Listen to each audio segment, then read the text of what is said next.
कि राज्य सरकार के सबसे बड़े पार्टी आरजेडी और उसके कदावर नेता आप होने के बावजूद इतना इल्जाम और इस तरह से इल्जाम कल की आपकी धोबी महासम्मेलन है, इससे आप बिहार सरकार को संदेश देना चाहते हैं अपना समुदाय को इकट्ठा करके या फिर एक चुनावी रणनीति कोई कल चुनाव के सम्मेलन से ये साफ तौर पे आप अपना एक मजबूत पकड़ दिखाना चाहते हैं या फिर कोई पकड़ उकड़ नहीं। पकड़ क्या है, मैं तो 7 बार से एमएलए रहा हूँ, 14 साल मंत्री रहा हूँ, उससे ज्यादा एमपी हमारा नहीं है, एमएलए हमारा नहीं है, प्रशासनिक पदाधिकारी हमारा कम संख्या हो गया, शिक्षा के क्षेत्र में हमारे लोग को दरकिनार किया जा रहा है। नमस्कार, आप समाचार सूत्र देख रहे हैं। मेरा नाम सोनू आनंद है। अभी हमारे साथ मौजूद हैं आरजेडी के कदावर नेता और पूर्व मंत्री बिहार सरकार, नाम श्याम रजक जी है।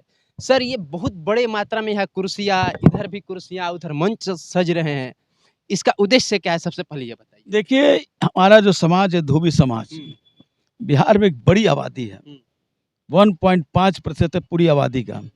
लेकिन जब हम आकलन देखते हैं विकास का, जब देखते हैं सरकारी नौकरी का, जब देखते हैं राजनीतिक हिस्सेदारी का, जब देखते हैं आर्थिक हिस्सेदारी का, जब देखते हैं शैक्षणिक हिस्सेदारी का, तो हम उसी की तरह जैसे मोर नाचता है और नाचने के बाद वो जब अपना पैर देखता है तो वो सिकुड़ जाता है।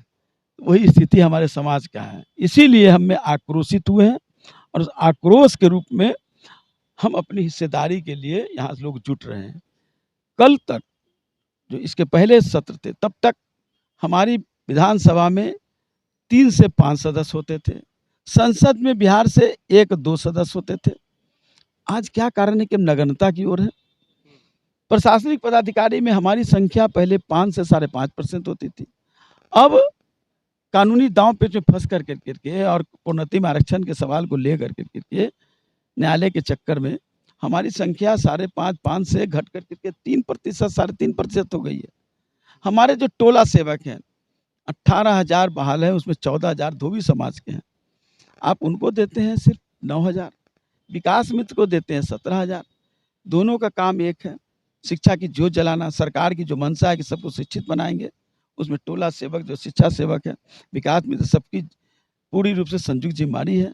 लेकिन एक को 17,000 और एक को 9,000, क्योंकि वो धोबी जाति से है क्या, मुझे यह शंका होता है, पता नहीं ये है कि नहीं। लेकिन धोबी समाज को 9,000। हमारा कहना है कि दोनों को बराबर कीजिए, काम लीजिए। उसी तरह से हम रोजगार हमारा छीना जा रहा है, बड़े लोग के हाथ में चला जा रहा है। हम अडानी अंबानी के खिलाफ तो बोलते हैं अब, क्योंकि देश को तो पंगु बना रहा है, लेकिन यहाँ भी हमारे रोजगार छीन कर करके जो मध्यम वर्ग के पूंजीपति हैं वो लोग काम ले रहे हैं। हमको क्यों नहीं काम मिल सकता है? हमारी जो धोबी कोऑपरेटिव है उसको क्यों नहीं काम मिल सकता है? सरकारी जो ठेकेदारी है, जो सरकारी जो है, चाहे अस्पताल का हो, रेलवे का हो, चाहे अन्य जगह धुलाई का काम, वो हमारे समाज के लोग सिर्फ मजदूरी करेंगे, वो लोग क्यों नहीं ले सकते? हमारे नौजवान क्यों नहीं आर्थिक रूप से संपन्न हो सकते हैं? संत गाडगेबाबा जो हमारे आराध्य रहे, उनके नाम पर यहाँ प्रतिमा हम लोगों ने बनवाया था। माननीय नीतीश कुमार जी इस राज्य के लंबे समय से हमारे मुख्यमंत्री हैं, उन्होंने उद्घाटन किया था।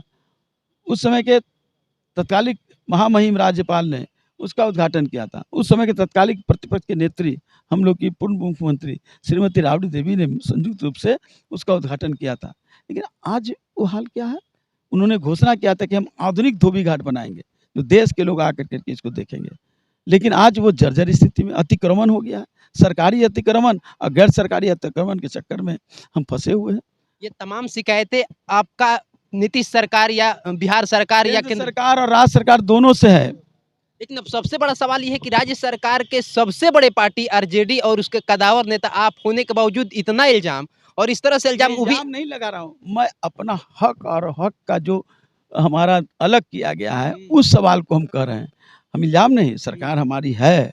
एक एक लोगों ने एक एक वोट दे करके उस सरकार को बनाने का काम किया है, और जो सांप्रदायिक सद्भाव बनाने में सरकार ने एक अहम रोल किया है, उसमें एक है भूमिका। लेकिन क्या उस सवाल के में हम अपने सवाल को खो जाने दें? क्या अपना सवाल को मौन रूप से चुप रह जाए? हम अपने सवाल को रखेंगे। देखिए, देश है, देश एक मानव की तरह होता है। अगर एक अंग विकलांग हो जाएगा तो वो मानव मजबूत नहीं हो सकता है। उसी तरह देश का एक क्षेत्र, वर्ग क्षेत्र, भौगोलिक क्षेत्र अगर कमजोर होगा तो भारत मजबूत नहीं होगा।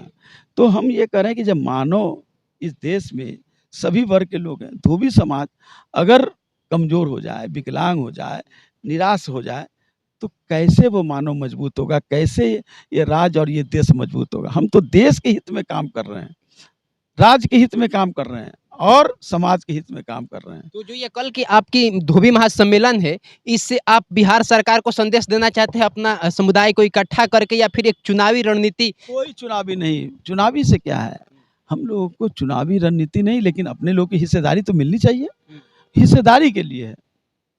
किस टाइप की हिस्सेदारी आप मैं तो चाहते कह रहा हूँ हैं? कि एमपी हमारा नहीं है, एमएलए हमारा नहीं है, प्रशासनिक पदाधिकारी हमारा कम संख्या हो गया, शिक्षा के क्षेत्र में हमारे लोग को दरकिनार किया जा रहा है। उसको कारण मैं जानना चाहता हूँ। कारण तो जिनको करना है वो बताएंगे कारण, कारण तो हम नहीं बता, हम समस्या बता सकते हैं, मेरी ये समस्या है, उसका समाधान तो वो बताएंगे।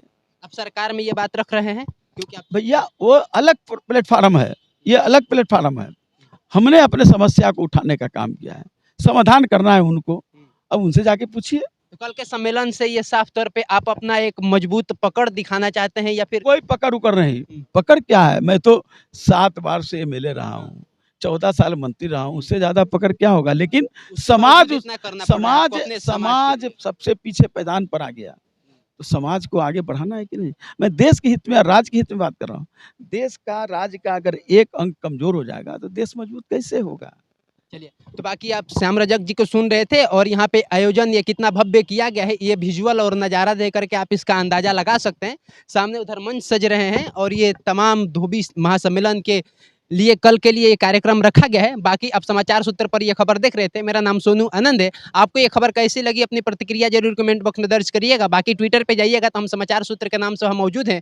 इंस्टाग्राम पे भी जाके आप फॉलो कर सकते हैं। यूट्यूब पे देख रहे हैं तो सब्सक्राइब करिए, पेज पे देख रहे हैं तो फॉलो करिए। अब मिलते हैं बहुत जल्द नए एक वीडियो में, तब तक मेरा नमस्कार स्वीकार करिए।